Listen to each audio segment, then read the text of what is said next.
Bom, gente, vamos terminar aqui o nosso estudo de apresentação de dados quantitativos, tá? Usando agora o resumo dos 5 números, beleza? O que são os 5 números? A gente vai ter aí 5 valores que a gente pode usar para representar o nosso conjunto de dados, tá? O primeiro deles é o nosso mínimo amostral, que é nada mais nada menos que o nosso menor valor aqui, nesse caso é o 141, né? Então, o que é o mínimo amostral? O mínimo amostral vai ser o menor valor que a gente tem na nossa amostra. Então, aqui vai ser o menor valor assumido pela variável da amostra. Pulando para o último, a gente tem o máximo amostral. Bom, se a gente já entendeu o mínimo, o máximo fica fácil, né? Ele vai ser o maior valor assumido pela variável da amostra. Então, aqui nesse caso, nesse exemplo, é o 216. E aí a gente vai ter o primeiro quartil, o segundo quartil e o terceiro quartil. O que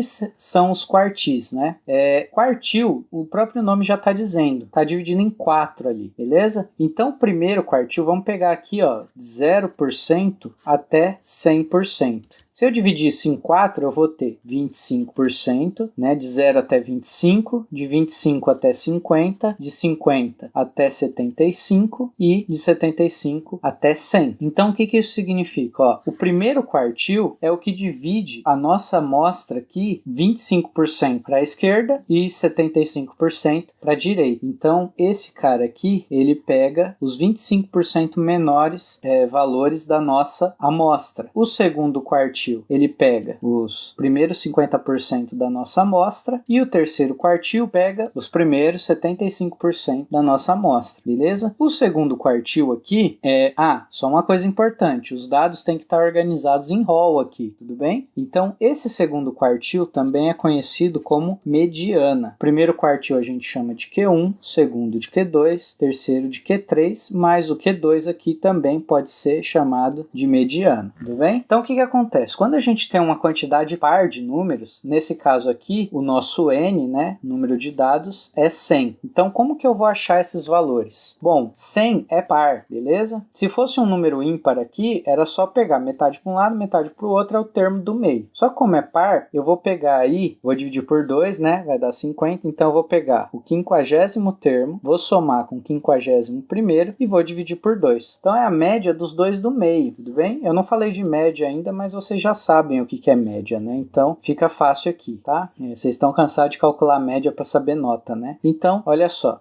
quando for par, eu pego o do meio, mais o próximo, né? Os dois do meio, que no caso aqui eu tenho 172 e 172, somo e divido por 2. Nesse caso aqui vai dar 172. Então, nesse exemplo, a mediana é 172. O primeiro quartil é a mesma coisa, só que eu vou fazer agora a mediana entre o mínimo amostral e o segundo quartil. Então, eu vou pegar aqui, ó, daqui até o número 50, aqui até o dado de número 50, eu vou pegar o do meio, né? Só que tem um número par aqui, nesse caso, né? Nessa metade aqui, se eu dividir aqui no meio, né? Ó, aqui para cima eu tenho 50% dos valores, para baixo eu tenho os outros 50%. Reparem que tem dois números aqui no meio, né?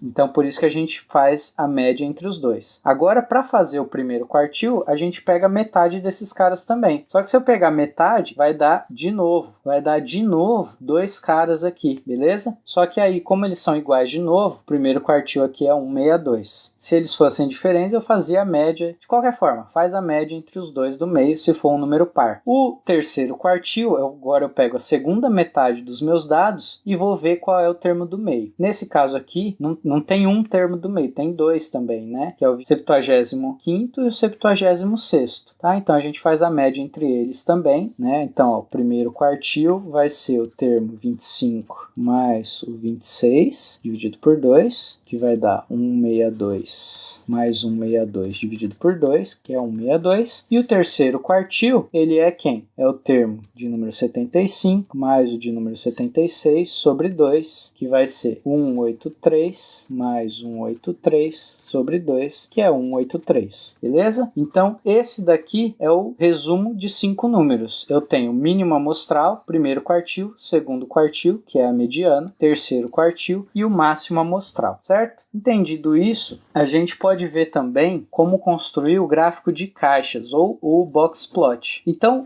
o primeiro passo para construir é fazer uma escala aí, né, horizontal ou vertical, tanto faz, né? Vocês vão ver box plot construído na horizontal e também na vertical. Então a gente faz uma escala aí que contemple todos os nossos dados, beleza? Então aqui, ó, eu fui do 140 até o 230, mas tem que contemplar esses dados aqui, né? O valor mínimo, o valor máximo tem que estar nessa escala. E aí o que a gente vai fazer? A gente vai marcar alguns pontos aqui. A gente vai marcar primeiro os 3 quartis, tá? Então eu vou marcar aqui em cima, ó, os 3 quartis. Vamos voltar lá para a gente lembrar, ó. Primeiro quartil é 162, o segundo quartil é 172 e o terceiro quartil é 183. Então eu vou marcar esses valores aqui, ó, certo? Então eu vou marcar aqui, ó, 162 tá aqui, 172 está aqui e 183 está aqui. Então, o que eu vou fazer agora? Eu vou construir uma caixa aqui que tem esses valores, tá? Então, aqui, aqui e aqui eu vou fazer essas retinhas, vou fechar essa caixa. Então, aqui e aqui em cima agora, fechei a caixa. Eu tenho aí, então, uma caixa que tem 50% dos valores. Aqui eu tenho o primeiro quartil, o segundo quartil e o terceiro quartil. Quer dizer o quê? 50% dos valores que a gente tem na nossa amostra, nosso conjunto de dados, está dentro dessa caixa. E aí agora a gente precisa fazer os bigodes. O que são os bigodes? Para fazer os bigodes, a gente precisa saber o que é o limite inferior e o limite superior.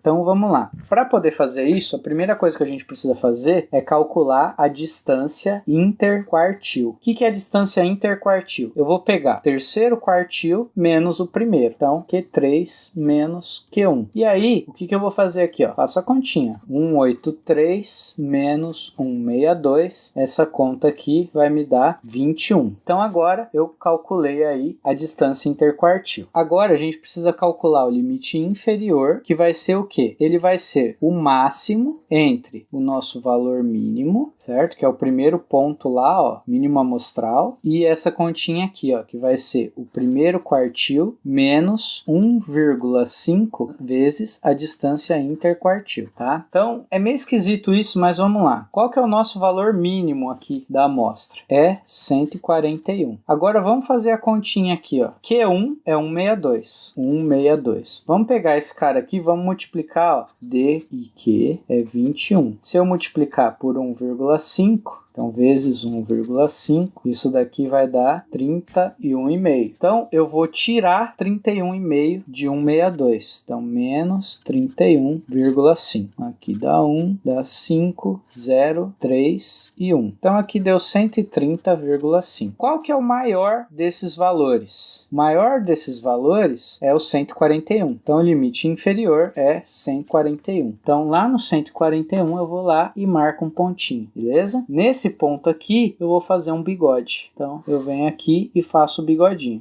Faço uma reta aqui vertical, né, na mesma largura que tem aqui, no mesmo tamanho que a que eu fiz aqui da caixa, e ligo essa reta até a caixa, tudo bem? Esse daqui é o bigode inferior. E agora eu vou fazer o limite superior, tá? Então, eu vou apagar aqui quem que vai ser o limite superior. Depois eu coloco de novo esses dados aqui no cantinho, tá? O limite superior, ele vai ser o mínimo entre o valor máximo e essa continha aqui, ó, Q3 mais 1,5 vezes a distância interquartil. O que a gente faz aqui, ó? Vamos lá, vai ser o mínimo, limite superior vai ser o mínimo entre o valor máximo. Quem que é o valor máximo? 216. E agora eu tenho que fazer essa continha aqui. Essa conta a gente já fez. 1,5 vezes 21 dá 31,5. E agora eu somo com o Q3, que é 183. Então, eu vou vir aqui, 183 mais 31,5. Então, eu vou lá, ó, 5, 4, 8 mais 3, 11, aqui, 214,5. Então, aqui dá 214,5.